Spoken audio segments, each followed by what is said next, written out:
Bom, diferente do que nossos colegas do centro do país colocaram, que é 10-1 para o Fluminense contra o Inter num mano a mano, veja só, o jogo foi equilibrado, como já imaginava, só buscar o comentário anterior aí, que deve estar registrado neste canal, para perceber que eu tinha dito que o jogo seria equilibrado, porque Inter e Fluminense medem forças nas suas semelhanças e nas suas diferenças.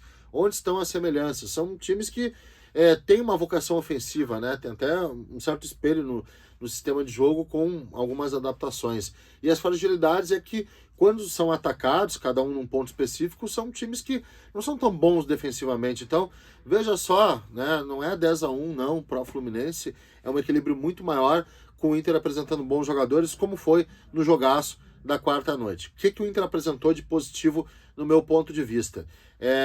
Primeiro, a pressão no homem da bola. O Inter conseguiu, inclusive houve lances em que o Fluminense atrapalhou completamente e o Inter poderia ter marcado.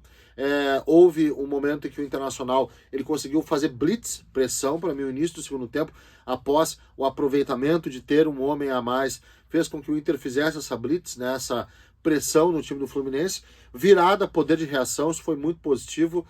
Algumas atuações que eu vejo destacadas, especialmente a Ener Valencia no primeiro tempo, muito bem. O Rocher é um goleiro muito seguro. E algumas fragilidades com jogadores abaixo, porque também é um confronto que você explora essas fragilidades, não é um confronto que você explora os pontos fracos. E eu acho que o Inter fez uma partida muito boa, sim. Foi um jogo de alternância, eu acho que todos eles sentiram os gols. O Inter sente o primeiro gol, o Fluminense sente depois a virada, o Inter sente o último. Desatenções que são, também falei sobre isso no vídeo, né, o anterior, inadmissíveis. Jogo de semifinal de Libertadores é quase zero o índice para o erro. É erro zero, não tem como ficar desconcentrado, não tem como ficar desatento, não tem como ficar fora de uma sintonia. Se a rotação tá a 100, tu tem que entrar nesse 100 e, obviamente, pular para 110, 120, 130, enfim, não pode abaixar, né?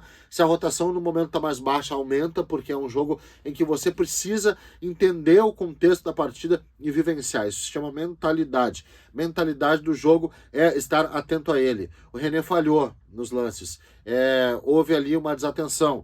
O Fluminense conseguiu se valer disso. O lance da bola parada, de novo problema de bola alta, de novo um jogador que escora para o outro, e o outro o Cano, que é um matador, é um jogador implacável, um jogador super decisivo. Isso também foi um problema.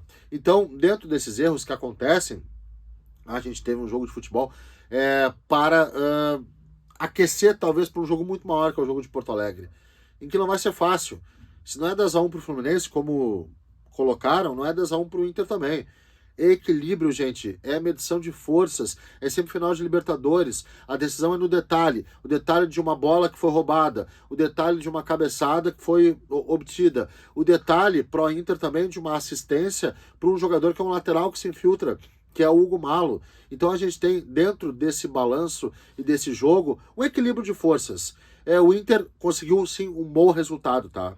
2-2, se antes do jogo, fecha pelo 2-2 que tá tudo certo, não tem problema nenhum. Agora, as circunstâncias do jogo fizeram crer que poderia ter sido uma vitória, e vitória dá conforto. Vitória obriga o outro a vencer também no jogo de volta. Vai ser um jogão no Beira-Rio, um jogo daqueles se implantar para a história. O Inter tem tudo para passar para a final, mas as correções elas são pontuais em atenção, em marcação, em bola alta, em concentração. A mentalidade ela tem que ficar assim, 100%, todo o tempo. Não é um jogo de 15ª rodada de Brasileiro, onde tu pode dar uma relaxada, tu pode variar a mentalidade, tu pode até se permitir, se dar ao luxo de que outro lance ficar um pouquinho mais desatento. Semifinal de Libertadores não tem essa, não. É pegado o tempo todo, é jogo de exceção, é jogo único, é jogo do ano. Então, a torcida tem uma mobilização diferente e os caras dentro de campo também, da mesma forma. Que seja um grande espetáculo. Eu acho que o Inter tem boas condições, sim, de passar a final, entendendo que é difícil. O Fluminense é uma grande equipe e o Inter teve, sim, a seu favor o fato de ter um jogador a mais, cenário que não vai se repetir no jogo de Porto Alegre. Dentro desse contexto, eu acho que a classificação ela tá não digo próxima, porque daí vai um salto alto, né? Mas ela tá com uma boa perspectiva, sim. Sem salto alto. Seriedade. Encarar o Fluminense o tempo todo. É um timaço o Fluminense, mas o Inter tá jogando bem pra caramba. E eu tenho certeza que a gente vai ter um espetáculo inesquecível quarta-feira que vem aqui no Beira-Rio. Tá bom, gente? Tchau pra vocês. Valeu.